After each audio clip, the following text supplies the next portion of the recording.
From the After 9 podcast studios, this is After 9 with Scott and Kat. Hey now. Hi, Kat. How are you? I'm great. How are you? Good. It's a beautiful day in Southern Ontario. I don't know where you're listening to us from, but this is exactly what we like November for. A little crisp out there, but nice bright sunshine. A little chilly at night. Great for sleeping. This is a good time of year. I love this time of year. It never lasts long, but the fact that it seems to be lasting longer than usual, is it just me? It's dragging on a little bit. I'm not even complaining, by the way. I'm good with it because I know usually it's like Halloween comes and then you're like, boom, winter. But so far in November, and we're like almost middle of November, which is weird, by the way. What is happening with time this year? Yeah, it's flying by. From what I understand, based on the outlook that they do and the Farmer's Almanac, it's going to be a cold and very snowy December, January, and February. That's what everyone's saying. Enjoy what we're getting right now because it's coming to an abrupt end soon. I think so too. And maybe this was just for attention. And I don't even hate them for it. But the Weather Network came up with an article and people were just kind of laughing at it yesterday. Just yesterday, they posted an article about where's all the snow this Christmas or this winter. Or coming up to the winter, something along those lines. I forget what the headline was. I think it's in the Hold the Fuck On folder. Right? Like, just relax. Like, I thought, you're doing this to get, because you know people are going to comment, it's November 11th. It was November 11th you posted this. And also, yes, of course, it is. Now, you can post something along the lines of, so far it's been quite a mild fall. That's true. For sure. But we know it's coming.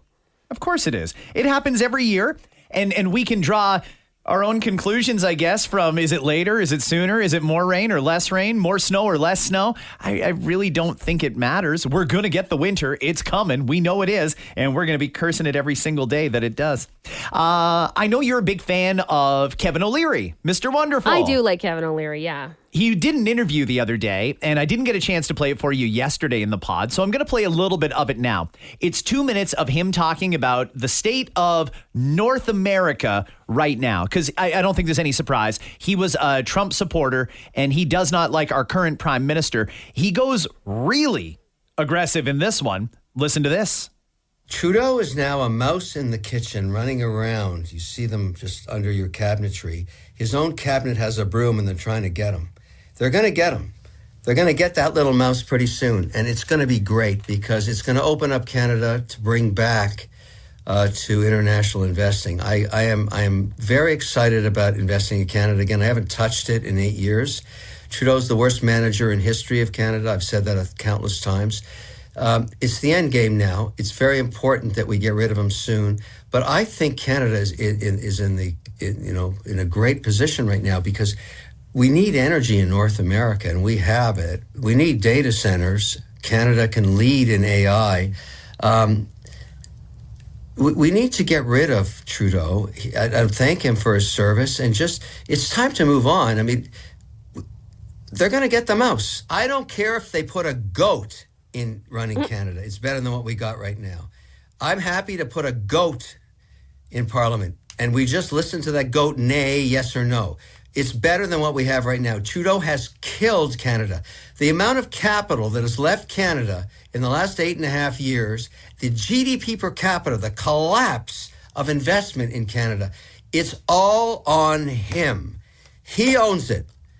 That guy has damaged our country in such a brutal fashion, it's going to take decades to fix it. It's so important that he get out of there. Please leave us alone. Please leave. Please. His own party is on their knees begging him to leave. He's got to go. We have to fix the country. Please, enough. Please, enough. You can do something else. He's still got his passport. He can stay in Canada if he wants. I don't know what he's going to do. I don't care. He's just got to step aside. The damage, the abuse, the mismanagement, the incompetency. I'm so ashamed of what he's done to us. I went with my wife to a wedding in Cairo just months ago. They wouldn't let us in with our Canadian passports. Wow, that's... I mean, Trudeau, what did you do to us? What did you do to us? Trudeau is now a mouse. Okay, so that's it. Mr. Wonderful painting a very glum picture of the Prime Minister's leadership. But if you listen carefully, between the lines there, optimism. And that's something we haven't heard about Canada in a while because things have been bad for a while. He thinks we're going to be a leader in investment. He thinks we're going to be a leader in AI. Frankly, I could see both of those things happening once we change the current leadership and get on to somebody who knows what they're doing. We have incredible minds here. Like, there's no question about it. We have schools that presently hold in it students that will do huge things in this world. And AI is one of those big leaders. I know a little bit about the tech sector in Canada, just because I have relatives who work in it. And they all kind of say the same thing as Kevin O'Leary is, not from the business standpoint that Kevin comes from, but just from that area of we have so much to offer. It's just a matter of opening those floodgates and being that leader. Yeah, totally. You know what I'm a little worried about, though? We have a lot of talk about immigration. And one of the talks that I hear most from people is too many people came in. We let way too many in. It's costing us too much. We don't have the resources. Everybody's heard that. I'm a little worried that it's going to be in the reverse. I'm a little worried that Trump, when he's when he's sworn in on January 20th, he, as we know, is going to mass deport people. He just hired a new guy, a new border czar, who is tough as nails, like a military general. Are they calling him a czar? He's a czar. That's great. That's great. So he just hired somebody who is going to be tough as nails and get rid of all of the immigrants that are problematic for America.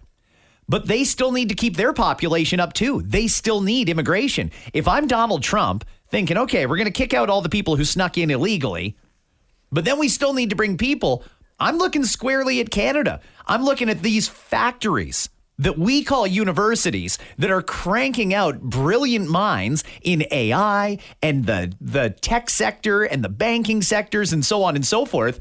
If I were him, I'd steal them all. And the nurses and the doctors. And I'm a little worried he's going to make it so appealing to be there that if given the opportunity, I think Canadians would bail right now. I think a lot of them would say, really, you're going to give me a green card so that I can live and work in America and get a beautiful house that's 5 times the size of mine for a fifth of the price? Yeah, sign me up. So between them and international students, I think we're going to have a reverse immigration problem soon. Yeah. Just something I see on the radar. Yeah, it'll be interesting to see what happens. Bitcoin has climbed to a new level. Bitcoin is a bit of an emotional roller coaster. I know some people got into it early and then it hit a crash for a while there. It was really, really down. But if you stuck with your Bitcoin, yesterday it closed at the highest amount ever, $87,000 US for one Bitcoin. For one, like, is that a share? Is that a share? It'd be like a share. Yeah. Yeah. They're trying to make Bitcoin and crypto basically to replace gold, if you ever can replace gold. Oh, okay. Donald Trump has said when he gets Bitcoin, they're going to hang on to it and keep it in America the same way you would keep a reserve of gold. We don't have a reserve of gold in Canada anymore. We sold all that off a couple of years ago, but in the States, they still do. If they want to have gold and Bitcoin, I got to assume they're in a good spot. That drives up the price of Bitcoin. But $87,000 makes it a little tough to jump into the market right now. It's not like Apple stocks for $250 and you got to save up to buy 2. That's a lot of money for Bitcoin now. You don't have to spend $87,000, by the way. You can buy any amount of Bitcoin you want. It's just it's worth $87,000 US now. They say, what is that, 120 grand Canadian? Yeah, probably around there, yeah. Man, if you bought crypto even a year ago and hung on to it until now, you've made yourself a pretty good investment, I would think. Let's get to a couple of things that are happening locally where some of our radio markets are. A 15-year-old in Kitchener facing nearly 30 criminal charges after a series of swatting-style calls to 911 that resulted in threats against schools, businesses, homes, and public events. The Waterloo Regional Police Service announced the charges at a press conference yesterday. In one of the calls, the accused allegedly made threats against a high school. That led to the high school being closed for 2 days, and their Relay for Life event for the Canadian Cancer Society had to be canceled. In another threat, he allegedly threatened to shoot up a Canada Day event. He goes to court on December the 6th, but we can't tell you any more because of the Youth Criminal Justice Act. So we don't even know, because of this act, we don't know. I don't even care to know his name. I want to know the purpose. Why? Why did he do it? What were his feelings surrounding this school in particular, or this event that took place at the school? or the other event that he did this on? What's the reasoning? Are things going on behind the scenes? That's what I'm curious about, is what makes a teenager want to do something like this? And that's something we'll never be able to find out, right? I think, just reading between the lines, I haven't heard this officially, but I did watch the news conference. And one of the things that I found interesting about it is the police kept stressing, this is serious. This is not a joke. So I don't know if this kid just woke up one day and is that stupid that he thought phoning in a bomb threat or a gun threat for a high school was funny, but the police didn't find it very funny. He's facing 30 criminal charges, which is good. That's appropriate. If he did it, and we have to say allegedly at this point, then he should be facing every criminal charge possible. Do you know how many people had to scramble from St. Mary's High School when it was closed for 2 days because of threats? Cameron Heights was another one that was closed because of threats. He shut down a charity event. He could have possibly ruined Canada Day festivities. This is a serious thing. This kid's a menace. And I want to know, is it a menace, or are they giving us details about whether or not he did have weapons? Did he have weapons? Did he have intent? There was never a plot to actually do anything. It was simply just, in his mind, I suppose, some form of a joke, or just to cancel activities at that place for his own kicks. Possibly. I don't think he thought it would go this far, but 30 criminal charges. Crazy. And what I want to know is the Youth Criminal Justice Act. We've talked about it numerous times on the pod. We won't go there today. But he's 15 now, and I think judges tend to be a little lenient on young people. Will these charges stick? Anybody else who's facing 30 criminal charges would be in some very serious trouble, and almost improbable that they don't do some jail time. I wonder if they should teach that in schools, though. Like, I go back to when I was in high school, there was a student, and everybody knew who the student was because, well, we went to the school with that student. They were on a field trip, and a school bus to the field trip. They thought it would be funny, and this was strictly humor that was only in their mind funny, to write a note that said there's a bomb on the bus. Oh, they turned the note around, and sure enough, somebody called 911 and said, someone's got a note that says that there's a bomb on this bus. Bus got pulled over. Students were left on the side of the road until this investigation was done, then had to be brought home, as you can imagine. I think it was like 9 o'clock at night by the time the students even reached the school, because the cops had to not just bring in the SWAT team to make sure that that wasn't a real threat, but also question a ton of people on the bus, et cetera, et cetera. Anyway, everyone at the school, and this is the early 2000s, but everyone at my school knew exactly what went down. That kid, I don't believe got what punishment they should. But at the same time, I question still to this day, do kids, teenagers, whatever, kids, whatever, let's start in the elementary school. Do they understand the severity of what they're doing when they do this? Do they understand that there are huge consequences? I mean, in this particular case, I'm sure it won't affect this kid if they were going to continue on a different path and a better path now. Do they realize, though, that there's consequences to those actions, or there should be? Like, does anyone talk to them about it? Does anyone say, hey, I know you think it's a prank. Ha ha ha. It's not funny, and this is why. I don't know. Do parents step in and say, this is a good example? I think so. Take this story to your teenagers just in case and let them know this is a serious no-no. Because I wonder, I've never heard anything about it until that happened on that bus that day. And I went, oh, you can get in real trouble for this. Because truly, not that I would have done it, but nobody really took the time to say, this is not okay. Right.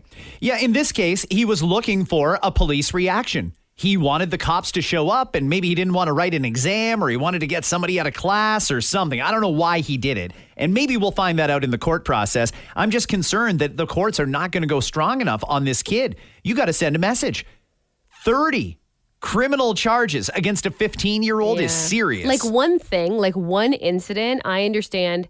Maybe a judge is like, okay, you truly effed up. You wrote a note. Let's say that it was that, whatever. You wrote one note one time thinking it would just be brushed aside, like not a big deal.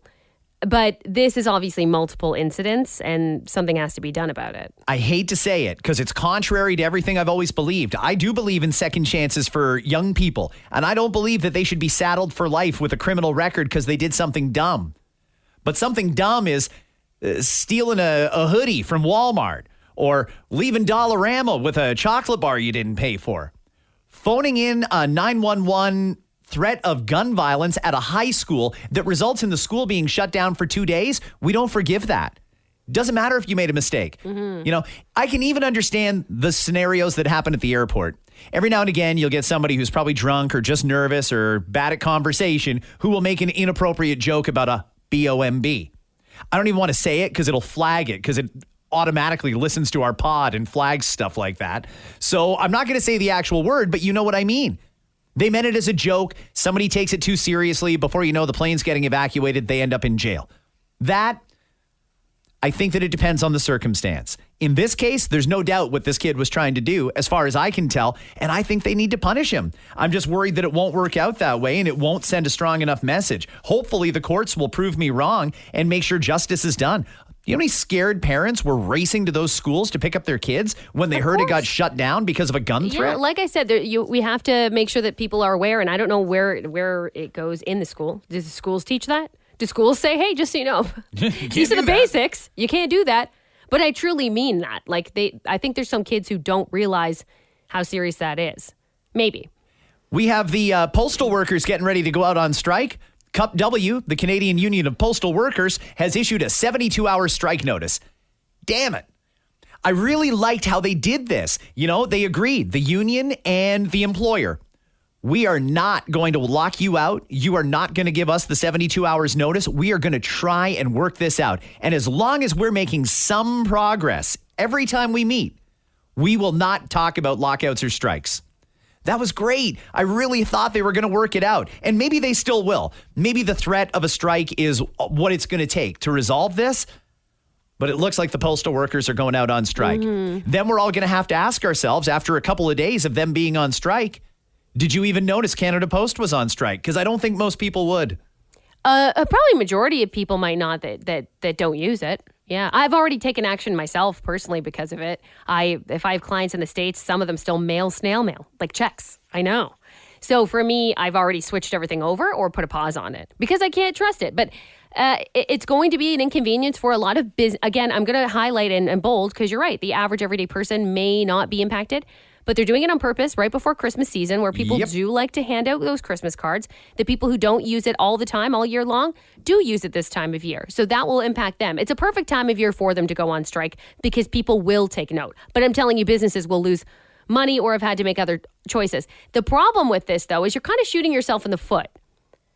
You're kind of shooting yourself in the foot as a worker. Because if businesses realize I can't use the postal service that I used previously, I'll go to UPS, FedEx. We'll have to use what we have to do or start wiring money and taking the hit on that cost for the time being.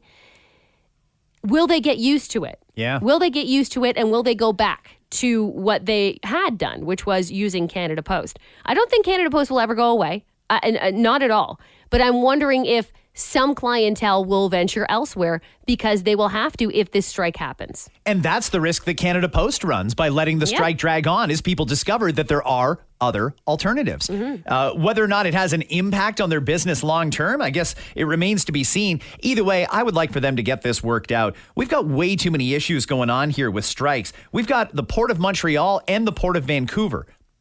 Workers are on strike. They're already saying this is going to impact Christmas. This is going to impact deliveries. This is a big deal. The dock workers are off. Now the postal workers are ready to go. In Brampton, you've got city staff that have walked out on strike. So many of them. And I don't know where we go from here, but I hate to see that people right before the holidays have to work off of strike pay just to try and get what they think that they're entitled to as an employee. Quickly here, the big three telecom companies are in Ottawa right now talking about international roaming. We talked about this a couple of weeks ago. The CRTC wants them to detail the concrete steps they're taking to respond to concerns about rising cell phone fees that we consumers face when traveling outside of Canada. It has gone up. It's not your imagination. When international roaming first became a thing, they started introducing a day package where $8 a day or $6 a day, I think it was, you can use your phone just like you can at home in another country. Okay, great. Now that's up to like $13. Yeah, I think a day. Yes, a day. I just went through this when I was in Vegas. I want to say it was I want to say mine was 13, but it was me and my husband, so that's double charge. 13 times 2 times 6 days. That's a lot of money. Yeah, exactly. So, I mean, I want the reliability to know that I can just use my phone and I don't have to do anything weird or buy a card or like, could you imagine? Like, I don't want to do any of that. I like to know it's just going to be switched over and I'll pay for that convenience. But when I hear that it used to be $6, like I don't recall what the prices were previous to now. I travel a lot more now than like when I was younger. I didn't really travel much at all. But then we got a text from someone who moved to Europe not long ago. And they said it's laughable, the prices that we pay here. In Europe, it's like an eighth of the price overall of having a cell phone. It's nuts. It is nuts. You know, I think about all the subsidies that we hand out and the taxpayers pay for it. Think about all the money we handed out to like EV battery plants just to try and be the next big thing in building batteries for electric vehicles. Wow, that we'll see where that goes if we ever make that investment back. But it seems like the enthusiasm about EVs isn't as there even the way it was a year ago when they started announcing these. So that's a problem. Why can't we use some of that money that we use to attract battery plants and things like that to attract AT&T, to attract T-Mobile, to attract Sprint, to attract more competition for the cell phone industry? Because, you know, Rogers and Bell and TELUS are going to stand there in front of the CRTC saying, we're taking concrete steps to bring down bills and we're committed to lower bills for our consumers. We never actually see the results of that. It's like a shell game. Now they say next year we'll introduce something new for consumers. Okay, well, that remains to be seen, obviously. In the meantime, people are still paying a fortune over a very busy travel season. You know what would scare the heck out of Rogers, Bell, and TELUS? T-Mobile, AT&T, Sprint. Yeah. Let them open up shop up here and watch how quickly rates drop. They have to. The problem for them is, I'm sure, because I have no doubt in my mind that these companies have considered this, is that towers, I think we've talked about this many times before, many towers in Canada are owned by Bell. Many, many, many of these towers. You have to have positioning on a cell tower. So for these companies to come in, they have to actually physically build towers. That's extremely expensive. The alternative to that, and what some companies are doing, is renting out positions on that tower from Bell, for example. But that's where it doesn't make any sense. So you're paying it, let's say AT&T comes in and says, yeah, I want to be a part of Canada. I want to make things cheap. Oh, fuck. I have to spend $1 billion on towers and I can only take over Ontario first? I have to think about that. Or I can go to Bell and I'm taking a huge hit on what I should be bringing in and I'm trying to bring in a cheap plan. It just doesn't math out for those companies. So I don't know if that's where Canada should come in and invest, but then do you want your tax dollars going toward more cell phone towers? It would be the question. So I don't know if any of it's going to work out well. Well, there's also a lot of private tower space that is available. I mean, there are other options for those companies that want to make the investment, particularly if the government is going to subsidize it anyway. What do they care? Yeah, go ahead, put in 1,000 towers across Ontario. We'll put the transmitter on and bam, Bob's your uncle. We got ourselves a cellular network. So I guess it could be done. It's just there's got to be a will for it. And right now I can't see the major three here in Canada, Bell, Rogers, and TELUS, just allowing competition to come in, even though we know competition is exactly what we need to bring those prices down. And you almost feel like conspiracy theory here. But you almost feel like they're in cahoots with one another. Probably. No, Rogers isn't going to sit there and go, could they afford to bring their prices down like even 20%? Yeah. Are they going to? No. Because they probably both agreed we got to keep them high so we both keep making lots of money. That's what I think is probably happening between the two. We're now just 2 days away from Taylor Swift's first of 6 shows in Toronto. I'm starting to understand now. Wait, are you a Swiftie? No. Not anymore. I was until about July. A certain endorsement was made, and then I thought, no. So Taylor, it's good. I mean, it's great. She's coming to Toronto, 6 shows. It's fine. It's the 5th biggest market in North America. Nobody expects her to not come to Toronto. So that's fine. We have the sale of merch happening today. They're opening up the Rogers Centre as essentially a mall. And there's 3 different gates that you can go in today. Even if you don't have a ticket for the concert, you can just get in to buy the merch. And by the way, the merch, it's not exactly Walmart pricing. You want a hoodie? Okay, great. A Taylor Swift tour hoodie? Well, it'll be triple the price of what that hoodie regularly is. Of course. Yes, but people want it. People want it. Just like the cost of the tickets to get in. Just like the concert tickets. We had someone on our radio show texting us about Taylor Swift because we're giving them away on a couple of our stations. We'll tell you more details on that in just a sec, because maybe you're listening and you're like, my kids wish they had tickets to see Taylor Swift, or I wish I had tickets to see Taylor Swift. Whatever. We'll tell you details on that. But the texter said, I feel kind of bad because I bought 4 tickets. I had the ability to buy 4 tickets, and I was one of the lucky people who were able to even purchase them. I purchased them at the time. So this had to be over a year ago. They, closer to the date, realized how much money people were willing to spend. They sold 2 of the tickets for $9,000. Yeah. Someone just paid them $9,000 for 2 tickets. So hoodie ain't nothing compared to the price people will pay just to be there. What's that like when you're sitting in seats that you paid $450 a ticket for, right next to the people that paid you $9,000 for the other 2 tickets? Yeah, it's worth what it's worth to people. Just like anything else, it has a very strong value for a lot of people, whether it's that they want to make someone else happy, whether it's a bucket list item for them. Then they have money. So if they have money, fine, spend it. Maybe they have money, maybe they don't. I don't know. Maybe they borrowed it from someone else. I don't know. But it's a choice, right? It's a choice you can make. If you want to do it, do it. If you don't. Avoid Toronto in general. I plan to for the next week and a half. So that's me. It's amazing how many roads are closed. It's nuts around Rogers Centre. And if they're not closed yet, they likely will be in the next 24 hours. When it comes to this concert, I didn't understand it because there's 6 shows and let's say 50,000 is how much it'll hold for each show. And I thought, okay, that's 300,000 people. Where are the other 500,000 people coming from that they say they're expecting for this? I guess some of it is the tailgate. Mm-hmm. Metro Toronto Convention Center, they've announced details. You don't need tickets to the show to get into the tailgate, but they've got a glam beauty bar.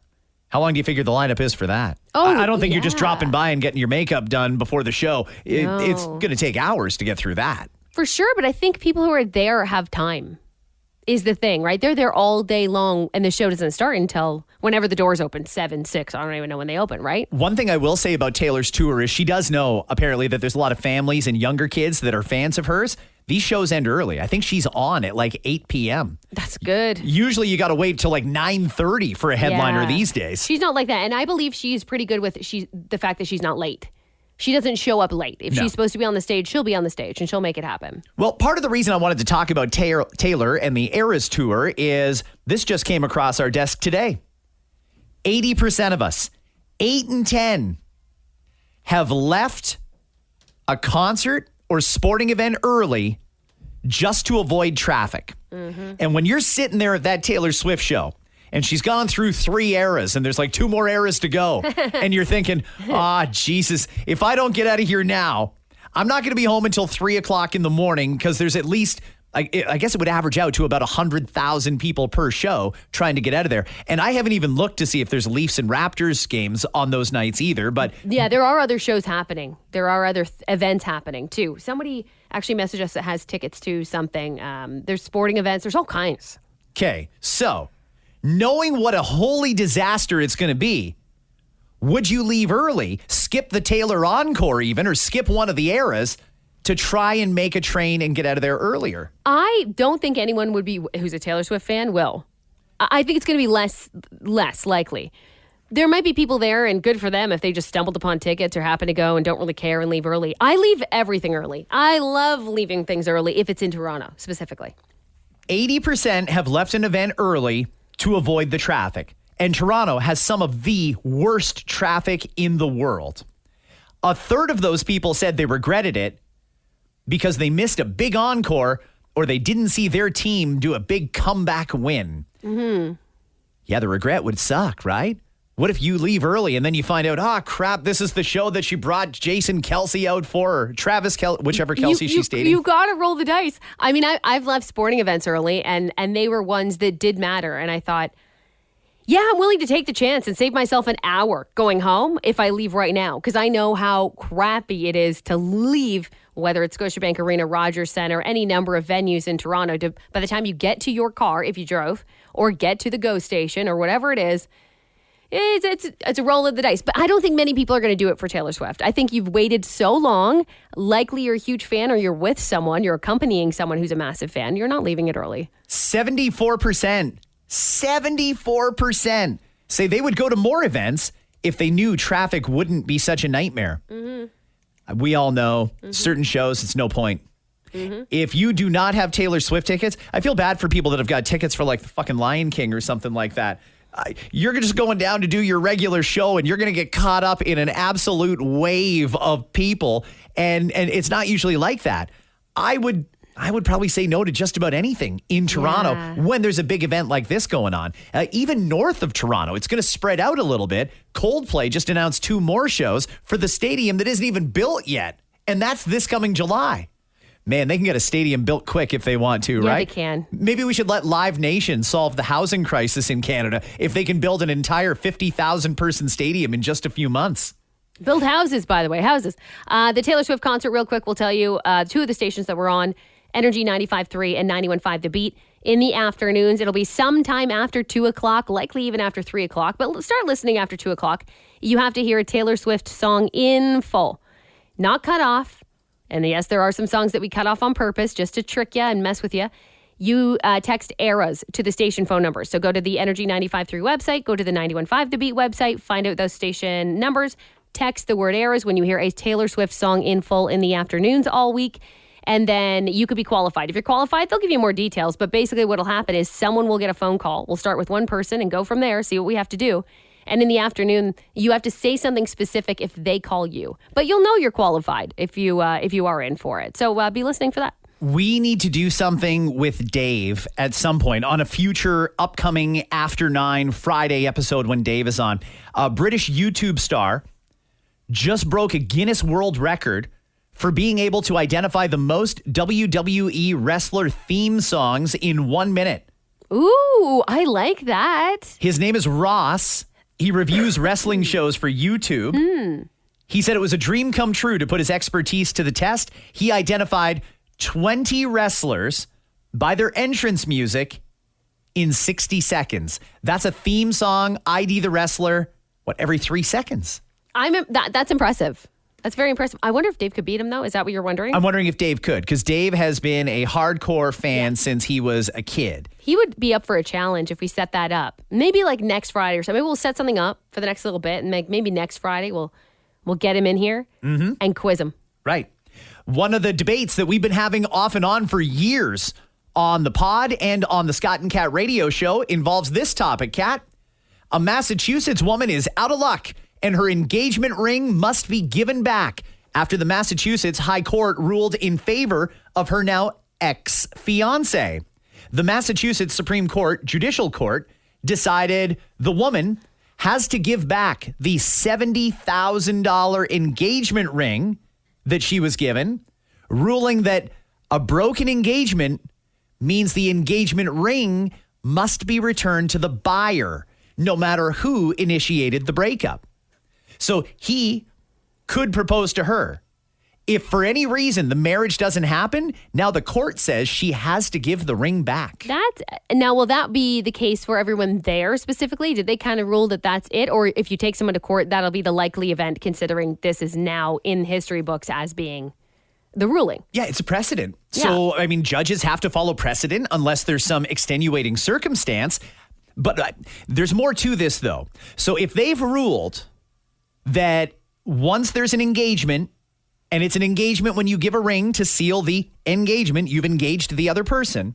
If there's no wedding, the buyer gets the ring back. I would assume then that the reverse is true. After the marriage has happened, the ring belongs to the person it was given to, not the person who bought it. So there is some good in that. No shortage of people whose marriage didn't work out, and the first thing they did was hawk the ring.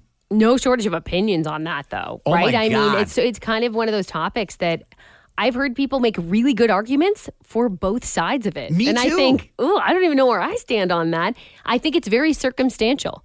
It's very circumstantial, in my opinion. I totally agree with you. We'll have that debate inevitably soon because it comes up fairly regularly. We know we can't jump on every trend. We know that. So a real good question came up on Reddit the other day. What's really popular right now that you have zero interest in? The answers that came in were fantastic. In fact, we asked that on the Scott and Kat radio show today, and the texts that have come in so far, more will come in throughout the day, but the texts so far have been amazing. Cybertrucks. Cybertrucks. We just got okay. them in Canada like a week ago. I Yeah. can't believe people are already sick of it. A lot of people with social media platforms, TikTok probably being the one that people text in most about. Trump was another popular one. Taylor Swift was a very popular one. I'll tell you, Taylor Swift probably got more votes than anybody else. But there's always a resentment when somebody is being talked about a lot nonstop, particularly from those who don't have any interest in going to the show and are going to be somewhat inconvenienced by the amount of people descending on the city. So the Taylor one, I totally get. The Trump one, I understand. Some of these, though, Stanley Cups. Got to feel bad for the people that raced out to load up and get tons of them in every color because they really fell out of favor real quick. Yeah, did they? So I don't understand why you collect cups though. Like you're not using them all. I mean, I don't know. For me, cups are practicality. That's all they are. Mm-hmm. If they stop working for me, I throw them out and I buy a new one. I don't need to collect a ton of cups. I don't even know where I would put all of my Stanley Cups if I had a bunch of them. That's my Yeti.